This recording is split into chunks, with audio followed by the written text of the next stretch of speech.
मान्यवर मंडळी, माझ्या लेखन स्फूर्तीचे उगमस्थान गुरुवर्य डॉक्टर राजपिंके सर, कथेच्या प्रांगणामध्ये मला वेळोवेळी मार्गदर्शन करणारे गौरवजी शिंदे गुरुजी, जाधव सर, नागनाजी बडे सर, वराड गुरुजी आणि उपस्थित संपूर्ण मान्यवर मंडळी. माझ्या कथेचं शीर्षक आहे दादू. चैत्र महिना सरत आला होता. चैत्राचा महिना सरत आला होता. सर्वत्र उन्हाच्या झळया तापलेल्या होत्या. ऊन मिमी करत होत. पक्षी आपापल्या घरट्यामध्ये विसावले होते. जनावर झाडाखाली रवंत करीत बसलेले होते. आणि आमचा हा दादू लिंबाच्या झाडाखाली बाजीवर पाय हलवत बसलेला होता. आपल्या बरोबरचे सगळ्यांचेच लग्न झाले. 4 वर्षांना प्रयत्न करतोय, पण आणखी काही कुठं मिळ लागणार. विचारानं अतिशय ग्रासलेला आमचा दादू झाडाखाली बसलेला आहे. त्याला त्याचा मागला काळ आठवत होता. विचार करत होता. हा दादू म्हणजे पहिल्यापासून खूपच खोडकर. अगदी पहिलीच्या वर्गापासून ते आजपर्यंत आले खोड्या केल्या. अभ्यासाच्या नावानं सगळी बोमाबोम. 10वी असताना कसा तरी पास झाला. 11वी जरा शहाणा झाला. 12वीला थोडे मिसरूट फुटायला लागलं आणि दादू आणखीनच शहाणा झाला. अभ्यासापेक्षा बाकी गोष्टीमध्ये डोकं घालणं त्याला जास्त आवडायला बी लागलं आणि जमायला बी लागलं. अशा 12वीच्या परीक्षा आल्या. कॉलेज नाही, अभ्यास नाही, काहीच नाही. 12वीच्या परीक्षेला आता दादू विचार करू लागला. ज्याला काहीच जमत नाही त्याला काही गोष्टी लय जमत्या. आणि तसाच प्रकार झाला. 10 मित्र आणि 11वे गुरुजी असं सगळं मॅनेज केलं. सर्जिकल स्ट्राईकला लाजवेल अशी कसरत करून 2 मजल्यावर चिट्ट्या चपाट्या त्या 10-11 मित्रांनी पुरवल्या. 40 कोंबड्याचा खुरडा रिकामा झाला. दादूची परीक्षा संपली. आता प्रतीक्षा लागली ती निकालाची. बघता बघता दिवस सरत गेले आणि निकालाचा दिवस आला. शाळेत पाठीवर निकाल, बोर्डावर निकाल लिहिलेला होता. सगळे विद्यार्थी ते निकाल बघत होते, मागे येत होते. निकाल बघत होते, मागे येत होते. आता ह्याच्या मनात विचार आला. फास्ट जाय, समोर गेला, पुढे निकाल बघितला आणि बाजूला सरकला. परंतु सगळेच जण निकाल बघून तोंड पाडून बाजूला येत होते. कुणालाच काही लक्षात येईना.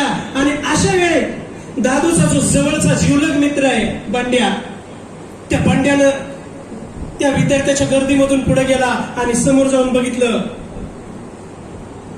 तोंडावरच मारलं आणि तोंडावर मारून घेत बंड्या मागा आला. एक जणांनी विचारलं, बंड्या काय झालं? बंड्या काहीच बोलना. सगळेच विद्यार्थी समोर जायलेत, बघायले तर मागे यायलेत. नेमकं काय झालं हे कळतच नाही. आणि अशा वेळेस एका जाणकार माणसानं समोर जाऊन बघितलं. त्या खिडकीतून त्या बोर्डावर लिहिलेला निकाल बघितला.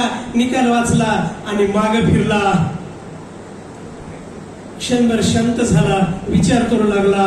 माईच्या इमानदारीनं अभ्यास करून 46 पोरायची पाठ लावून 46 पोरायच्या करिअरची माती करून हा दाद्या केंद्रात 3रा आला होता.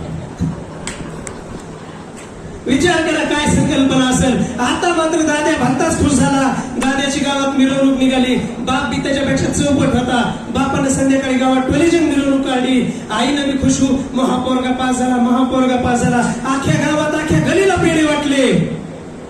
कार्यक्रम चांगला झाला.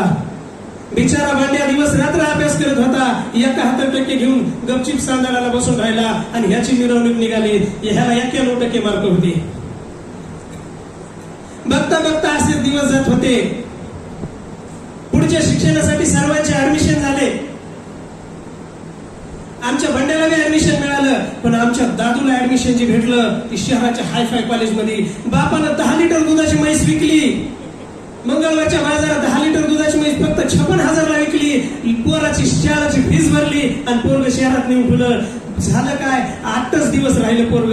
आणि एखादी नवरी माघारी लावतात का तसं सगळं गबाळ उचलून 8व्या दिवशी आमचा दादू गावाकडे परतला. बापाच्या डोक्यात बी लय सनकी बसली. बापाने बी काय केलं, पहिल्या 4 म्हशी जिल्हा बँकेचं कर्ज काढलं, दुसऱ्या 4 म्हशी आणल्या आणि ह्याला मस्तपैकी व्यवसाय करून दिला. आता करिश्मा, माधुरी, हेमा, जया जे काही असतील ती ह्याच्या गोट्यामध्ये बांधल्या होत्या. आता दादूचा व्यवसाय चांगल्या पद्धतीने सुरू झाला. इकडं बंड्या शिकून कॉलेजमध्ये मोठं व्हायला लागला आणि इकडं आमचा दाद्या म्हशी मागच फिरायला लागला. बघता बघता दिवस जात होते, परंतु सगळं झालं. दादू लग्नाला आला, पण ह्याला कोणी मुलगीच देईना. सगळेच म्हणाले काय काय याचं खरंय, म्हशी राखतंय, काय याचं खरंय, शेण भरतंय. आता त्याला शिक्षणाचं महत्व कळायला लागलं, पण काहीच पर्याय नव्हता. असे दिवस जात होते, दिवस येत होते, काय करावं काही समजत नव्हतं. मित्राचे लग्न जमले, दोस्ताचे लग्न जमले, लग्न झाले, ज्यांचे लग्न जमले ते फोनावर बोलायला लागले आणि हा आपला नुसताच हात सोडीत बसू लागला. असं करता करता त्या बंड्याचं बी लग्न जमलं. बंड्या चांगल्या नोकरीला लागला होता बिचारा. चांगली छान हायफाय घराण्यातली हायफाय मुलगी त्याला दिली. चांगल्या पद्धतीचा त्याचा सुपारीचा कार्यक्रम झाला आणि त्याचा बँड वाजला की ह्याच्या अंगामध्ये लेच कसं नसं व्हायला लागलं. आता दादू विचार करू लागला आता काय करायचं. बघता बघता त्याचा एकांत आता त्याला जास्तच सतवायला लागला. रोज संध्याकाळी दिवसभर कॉलेजला गेलेला बंड्या संध्याकाळी मारुतीच्या पारावर भेटायचा. हे दाद्या म्हशी राखून म्हशीवरून आला की संध्याकाळी 2 जण मारुतीच्या पारावर भेटायचे. बंड्या बायकोला फोनवर बोलायचा लग्नाच्या अगोदर आणि ह्या आपला निस्तार त्याच्याकडे बघत राहायचा. ह्याला पण तळमळायला लागलं. ह्यानं घरी गेला संध्याकाळी मला आहे काही झालं मला लगीन करायचे. आईने सांगितलं बाळा लग्न म्हणजे काय एखादा भाजीपाला आहे का बाजारात जाऊन 2 रुपये जास्त देऊन आणायला. मला काही माहिती नाही, माझं लग्न झालंच पाहिजे. माईने गोष्ट बापाला सांगितली. बापानं मस्तपैकी दुसऱ्या दिवशी मार्गस्थ झाला. 2-4 दिवसानं घरी आला. मुलगी बघितली, खुशखबर सांगितली, मुलगी पसंत आहे, अशी अशी त्याला बघायला पाठवायचंय. आता मात्र दादू खुश झाला. त्या रात्री संध्याकाळी मारुतीच्या पारावर बंड्या भेटायला आला. हे बी गेला. ते कॉलेजहून आलेलं होतं. हे आपलं दिवसभर म्हशीचं शेणपाणी करून दमलेलं होतं. तर म्हणलं हे बंड्या बोल की दादा काय माझं झालं. अरे पण काय असावं आम्ही नाही हे यार तसं म्हणू नको, ते लय वाईट वाटतंय. ते तसं बोलत असेल का मुलीसारखं. काय झालं सांग की. अरे आता 4 वाजताच महाबाप बाहेर राहून आलाय. मग त्यानं पोरगी पसंत केली. काय तुझ्या बापानं माझ्यासाठी केली ना त्याच्यासाठी नाही. आणि उद्या काय करायचे आपल्याला पोरगी बघायला जायची. ठीक आहे म्हणलं. आता ह्याला सगळे वळण लागलेलं सगळं म्हशी मागलं. आणि ते बंड्या होतं जरा हॅक पाय, पण ते मैत्री चांगली. पण मित्राचे गुण मित्र घेत असतात. ह्यांनी लय जबरदस्त मैत्री सांभाळली होती. अजिबात एकमेकाचा गुण लागू दिला नव्हता. बंड्याचा टॅलेंट पण अजिबात दाद्यामध्ये घुसला नव्हता. दाद्याचा जे काही आडमुठेपणा असेल किंवा जे काही निष्क्रियपणा आहे ते बंड्याने घेतला नव्हता. पण मैत्री मात्र जीवाभावाची होती. असं झालं. दुसऱ्या दिवशी मुलगी बघायला निघाले. हा सजला कशा तरी मिशा फुटलेला, फुटाणावर एक मोड यावा तशा. त्याला त्यानं कसं तरी आपलं तलवारकड बनविला. इकडून तिकडून सगळं पॉलिश करून ही चेहरा चांगला केला. निघाले मुलगी बघायला. खेडेगावात सगळं वातावरण खेडेगावातलं. गेले त्या खेड्यामध्ये. ही सकाळपासूनच सैरभैर झालेलं होतं आधीच. गेले तिथं बसले. हे चोपून बसलं पण हे नीट बसच ना. दाद्या नीट बस बंड्याने सांगितलं. बसलोय की. बसले एका पात्राच्या रूम मध्ये. ह्यांना बसवलं. आता समोर घरातल्या बाया इकडे तिकडे इरजऱ्या करायलेल्या पाहून दाद्या म्हणला बंड्या तुला का म्हणलो ना ऐक की पोरगी वयस्कर दिसायला. तिची आई असं गप्प शांत. इथं घरातल्या मुली असत्या ना. आता बोलू नको बघ शांत बस. बसला शांत. मुलगी समोर येऊन बसवली आणि ती मुलगी पाहिली की मग मात्र ह्याच्या अंतःकरणाचं पाणी पाणी पाणी पाणी पाणी झालं. जागेवरच गाप. आज छान म्हणला पोरगी आपल्याला हीच पोरगी का गप्पू ना इथं बोलू नको, तुला काय बोलायचं घरी बोल. आणि तेवढ्यामध्ये म्हणले तुम्हाला काय प्रश्न विचारायचे. हे हो हो म्हणून उठला. बापानं दाबला. बसला शांत. आता पुन्हा विचारलं एक जणांना मुलाला मुलगी पसंत आहे का. ते लगेच म्हणा आम्ही नाही जा. तुला एक गप्पस. त्याचा बाप म्हणला तू फक्त बाहेर चल, तुला पायतानाच खातो. कसं तरी दाबून बसविलं. आणि पोरगी बघितल्यापासून तर एवढं वावचळ इथून तिथून भानात नाही. कसा तरी घरी आला त्याच्या डोक्यात आता सगळ्या मंगळाष्टिकाच गोंगायला लागल्या. त्याच्या डोक्यात सगळं. संध्याकाळी आला म्हशीच्या धारा काढायला, गोट्यात गेला. रात्रभर ह्याची झोपच उडाली. रात्रभर जागा, दिवसा म्हशी धान खाल्लेल्या, इकडे करले, ह्याचं कशातच चित्त स्थानावर नाही. असंच 2-4 दिवस गेले. आणि एक दिवशी दुपारच्या वेळेला त्यानं मला, सुट्टीचा दिवस होता, बंड्या घरीच होता, आणि त्यानं मला, बंड्या तू फोनावर बोलतोस की बायकोला, मला बी बोलायचंय रे. ती मला तिकडचा नंबर आहे की तिच्या भावाचा आहे की, ए बाबा मार खाचे का आता, काय लगीन जमलंय की काय झालंय म्हणला. असा एक होता की त्या गावात कसलीच रेंज नव्हती.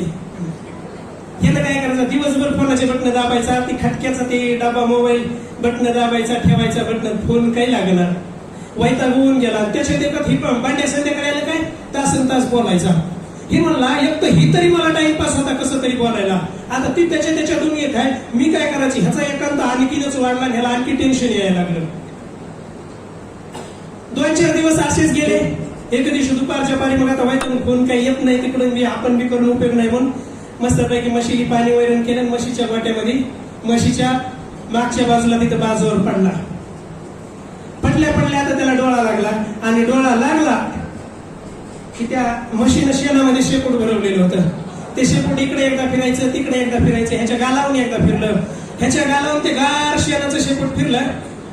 स्वप्नात होता गडी आधीच. झालं स्वप्न चालू, हळदच लागायला चालू झाली ना. त्याला गाणे हे नाटवायला लागले, हे हळद लागली. आणि ह्याच्यातले पटपट होते कथाकथनमध्ये. हळद बी लागली. हळद लागली की नवरदेव वाड्यावर बसविला, नवरदेव लग्न मंडपात आणला. आता एवढा वारं सुटलेले थोडं आणि मैसार कशी पट मारायल्या त्या गाडीवाने. ह्याचा आणखी म्हणजे स्वप्न आणखी गारगार होत चाललंय. आता त्याला ते बाहुल्यावर उभा आहे. ब्राह्मण बोलले, हा लग्नाची वेळ झालेली, अक्षिता पोहोचल्या का? हो. आता हा खूपच खुश. शुभतनय वरिष्ठम कल्याण म्हणतो. मी मंगळाष्टिका म्हणत नाही सगळ्यात, तर अशी मंगळाष्टिकाला सुरू केलं. स्वस्ती श्री गजमुखम चालू झालं की झोपीतच हसायलाय. 5-6 मंगळाष्टिका झाल्या. आता सावध सावधान समय केलं की फाटकून राटा दिला कानाखाली मशीने शब्दाचा. पुन्हा जरा चुळबुळ केल्यासारखं केलं. लग्न लागलं आणि बँड वाजल्याचा त्याला आवाज आला. आता तो हार घालणार आहे नवरीच्या गळ्यात. नवरीला एक जणांना उचलून घेतलेले त्याच्या स्वप्नामध्ये. हे ना असा उचलून हात टाकणार, बाज जाऊन उलटून खाली पडा शेणामध्ये चक्कर. त्याला आता कळालं आपण स्वप्नामध्ये येतं. आणि हे बघितलं त्याच्या बहिणीनं. काय दादू काय चालू आहे? हे काय नाही, तू काही येतं कशाला आली? तिकडं काय नाही तुझं. नाही, एक काम कर ना माझं. मला काय ऐक ना, तू ना रोज वहिनीला बोलत असेल, मला एकदा फोन लावून दे की, मला एकदा बोल दे की. आता ते ह्याचा जाळच पेटला. आधीच तर कुंकून काय बोलणं होईना गेलं ना, आता ही म्हणल्यास तर लईच अवघड झालं. ती मला हे बोलणं बिलणं काय नाही, मी बोलत नाही, साहेब इथून. त्याच्या तिला हाकालून दिलं. पण पुन्हा त्याला तिच्या बोलण्यावर एक आठवलं. आता जर आपण हिला फोन लावायला लावला, तिच्या भावाला बी लागला, हे बोलले तर हे आपलं बोलणं करून देऊ शकते. डोकं सुपीक नसलं तरी ह्यावेळेस कसं सुपीक झालं त्यालाच कळालं नाही. आणि लगेच म्हणला, दिदे इकडे ये. हे जाय मला तिकडे येणार नाही. म्हणजे ऐक ना, तू माझी दिदी आहेस का नाही? तुझी दिदी बिदी कोण नाही, तिकडे. अगं ऐक ना, इकडे ये की. बोल, तुला तुझ्या वहिनीला बोलायचे ना? नाही बोलायचं मला तिकडं. अगं ऐक ना, बरं नसू देत. पुन्हा जरा थांबला. दिदे इकडे एकदा फोन कर की. योगायोगाने त्यानं फोन लावला. ती फोन तिकडून उचलला. हा कोण बोलतय? सांगितलं, हा मी असं बोलते आणि मला आमच्या वहिनींना बोलायचंय. बरोबर ठीक आहे, मी थोडं बाहेर गावी आलेलो आहे. 1 तासाभरात घरी पोहोचल. 1 तासानं घरी गेलं की मी फोन करायला होतो. एवढंच ऐकलं पठ्यानं तिच्या हातातला मोबाईल हिसकावून घेतला नीट गावाच्या बाहेर. त्याला माहित होतं 1 तासानं बरोबर फोन येणार आहे. 1 तास त्याला वर्षासारखं वाटू लागला. कसं तरी करून ते 1 तास होत आला. आणि 1 तास होत आला की गावाबाहेरच्या माळावर येत हे बोलला. फोन आला की थर करायला. तिकडून फोन उचलला. बांगड्याचा किंकिणारा आणि गोड आवाज आला, हॅलो. हे आणखी गार झालं. कधीच कुणाला बोललं नव्हतं. आणखी गार झालं. मग करीत कसं तरी वाकडं तिकडं बोललं. अशी त्याची थोडी सुरुवात झाली. आता भांड्या थोडा शहाणा व्हायला लागला. अशा पद्धतीने सगळा कार्यक्रम जवळजवळ होता आला. तारीख आली लग्नाची. लग्न झालं की मग यथोचितपणे लग्न समारंभ पार पडला. सगळे गेले. बंड्या आपापल्या सर्व्हिसला निघून गेला. हे आपले रोजच्या ह्याच्या 5वीला पुरणाऱ्या म्हशी, गोठा, शेण आणि धारा काढणे एवढंच त्याचं विश्व होतं. आणि असं करीत करीत करीत करीत लग्नाला 1 वर्ष होत आले. आणि एके दिवशी संध्याकाळी त्याची पत्नी आणि ते बसलेले आहेत. खूप कष्ट करून दमून आलेले आहेत. बसलेले आहेत आणि त्यानं दोघच नवरा बायको खोलीमध्ये आहेत आणि बसले त्याने म्हणलं, का ग माझ्यासोबत तू खुश आहेस का? तिने सांगितलं, हो मालक म्हणले, मी खुश आहे तुमच्यासोबत. पण तुला कधी वाटलं नाही का की आपला जोडीदार शिकले असं, वरल्याला नोकरीला असं? वाटत होतं भरपूर, पण घरची गरिबी आहे, काय करणार. पण का तुम्हाला असं कधी वाटलं नाही का आपण शिकावं, मोठं व्हावं, खूप मोठ्या नोकरीला जावं, असं कधी तुम्हाला वाटलं नाही का? त्यावेळेस मात्र कधी नाही ते दादाच्या डोळ्यामध्ये पाणी आलं. अश्रू टपकायला लागले आणि त्यानं सांगितलं, हो ग. त्यावेळेस मला काहीच कळालं नाही. त्यावेळेस मला जीवनाची, जगण्याची आणि ह्या करिअरची जाणीवच झाली नाही. मी नको ते कुठाने केले. कॉलेजमध्ये असताना अभ्यास केला नाही, कुठल्याच करिअरचा विचार केला नाही. माझ्या बरोबरचा बंड्या बघ आज खूप मोठ्या नोकरीला आहे आणि माझी बघ काय अवस्था आहे. मला म्हशी राखावं लागतात, मला शेण भरावं लागतंय, मला शेण काढावं लागतंय, मला धारा काढावं लागतात. आणि एवढ्या बेजारीतून, एवढ्या कष्टातून सगळं हे केलं तर कधीतरी 4 पैसे हे येतात, त्याच्यातच संप आहे, कुणाचं तरी काहीतरी आहे, कुणाचं तरी काहीतरी आहे. याच्यामध्ये मला नीट समाज मेहनतीला सुद्धा पुरत नाही. आणि आता खूप वाईट वाटतंय. त्याची पत्नी गरोदर होती त्यावेळेस आणि त्यानं सांगितलं, हे बघ आपलं काही होऊ दे आता, मला माझी चूक कळाली, उशिरा का होईना, झालं ते झालं. पण इथून पुढं मी शपथ घेऊन सांगतो, मला मुलगा हो की मुलगी हो, मी त्याला खूप शिकवणार, खूप माझे काय हाल व्हायचे ते होईल. पण माझ्या लेकरांना मी साहेब होताना बघणार आहे, माझ्या लेकरांना मी गाडीतून माझ्या घरापुढे येताना बघणार आहे, माझ्या लेकरांना मी मोठ्या साहेब होऊन मोठ्या लोकांमध्ये टाळ्या वाजवताना, त्या भर हजारोंच्या संख्येमध्ये माझ्या मुलाला बक्षीस घेताना मी बघणार आहे. माझ्या मुलाला खूप मोठं झालेलं मला बघायचंय, माझ्या मुलींना सुद्धा मोठं झालेलं बघायचंय. आणि माझं हे जे अपुरं राहिलेलं स्वप्न आहे ना, ते मी माझ्या मुलांच्या डोळ्यातून बघणार आहे, ते माझ्या मुलांच्या डोळ्यातून बघणार आहे. आता रात्र कितीतरी वेळ हे दोघं जागे होते. रात्री शांत रातकिड्यांची किरकिर फक्त त्या रात्रीच्या शांततेला साथ करत होते. आणि हे दोघे फक्त एकमेकांकडे एकटक पाहत होते, अश्रू गाळत होते, एकटक पाहत होते, अश्रू गाळत होते. धन्यवाद.